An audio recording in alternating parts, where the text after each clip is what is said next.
You know, when you're trying to get to that next level of French proficiency, that real professional level, it's all about the details. And one of those details that can really trip people up, color adjectives. They seem so simple, right? But trust me, they are packed with little nuances. Today, we're going to unravel all of it. Okay, let's just dive right in with a puzzle that confuses so many learners. How is it possible that des dossiers orange, plural, folders, orange, is totally correct, but so is des dossiers vert, plural, folders, green, but this time with an S? Why does one color get an S and the other one doesn't? Stick with me because by the end of this, the logic behind this is going to be crystal clear. I promise. Hi there, we're your guides for today from a French Rendez-Vous. We're all about helping dedicated learners like you master these finer points of the language. And today, we're going to give you those clear, structured insights you need to finally conquer French color adjectives once and for all. All right, so to crack our little puzzle, we have to start by building a really solid foundation. Let's begin with the main rule, the one that covers the vast majority of color adjectives you're ever going to use. So here's the deal. The most important thing to remember is this. Most simple, single-word colors, they just act like any other adjective in French. And what does that mean? It means they have to agree. They have to change their form to match the gender and the number of the noun they're describing. This is the bedrock principle. You got to get this down first. Let's look at this in action. It makes it so much clearer. Un stylo noir, one black pen, becomes des stylos noirs in the plural. See that S? And for a feminine noun, une chemise blanche, a white shirt, becomes des chemises blanches. It's that classic pattern. Add an E for feminine and an S for plural. This is standard operating procedure. Okay, so now that we've got the main rule down, let's get into the interesting part, the exceptions. I like to call these common traps, because once you learn how to spot them, your French is going to sound so much more polished, so much more professional. Here is the first and honestly the most important trap. Whenever a color's name comes directly from an object, like a fruit, a gem, maybe a food, it becomes invariable. It's a fancy word that just means it never ever changes. The way to think about it is this. You're not just saying a file is orange colored, you're literally saying it's the color of an orange. And boom, that right there is the solution to our puzzle from the beginning. The reason we say des dossiers orange without an S is because orange is a fruit. The reason we say des feuilles marron is because marron is a chestnut. Since the color comes from a noun, it stays the same. It doesn't change. It's as simple as that. All right, on to the second major trap, compound colors. This happens anytime you add a second word to describe the shade of a color.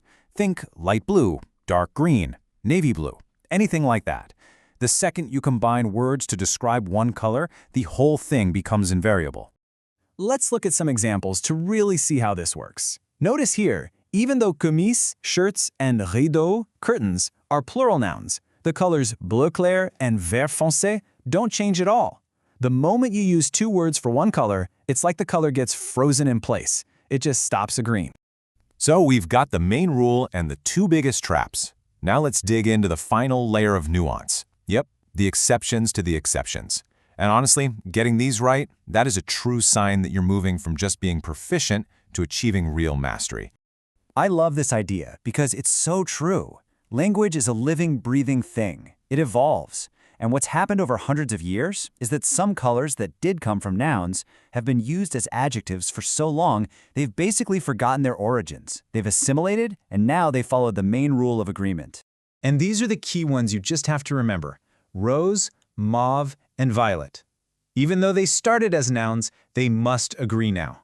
So we say des dossiers roses with an S and des fleurs mauves with an S.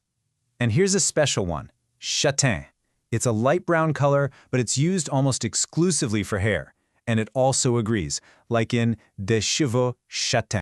Okay, that was a lot of theory. And theory is great, but we all know that learning really happens when we apply it.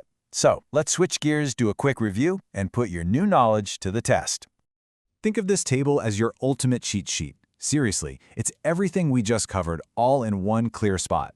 You've got your simple adjectives that agree, you've got your noun-derived colors and compound colors which are invariable, and then you've got those special exceptions that go back to agreeing. The entire logic right there. Ready for a quick quiz? Let's see what you've got. The sentence is, des jupes plural skirts. And the color is orange. What's the correct form? Think about where that word comes from. And the correct answer is orange. No S's. Perfect. Why? Because orange is a fruit, a noun, and that makes the color invariable. You nailed it. All right, next one. Des chemises, plural, shirts. And the color is bleu foncé, dark blue. Now ask yourself, is this a simple color or is it something else? And the answer is blue false, exactly as it is. Because it's a compound color, 2 words, it's always invariable, even though chemise is plural. See? You're totally getting the hang of this. So you see, getting to fluency isn't about memorizing endless grammar rules. It's about understanding the internal logic. It's about seeing the patterns and really knowing why the exceptions exist in the first place. And mastering a detail like this, it isn't just a party trick or a minor grammar point. It is a huge signal of deep, intuitive learning. It shows you have a true professional command of the French language. This explainer is a great example of how we break down complex topics, but it's really just one piece of our complete learning ecosystem. We bring this exact same clarity to our personalized courses with certified professors, our 24/7 interactive platform, and our whole suite of tools designed to build real, lasting understanding. So the real question is, are you ready to apply this level of clarity to every single aspect of your French? Are you ready to master the details that are truly going to set you apart from other learners? If the answer is yes, then your path to real fluency starts right here. Join us at FrenchRendezvous.ca and let's start reaching your goals together.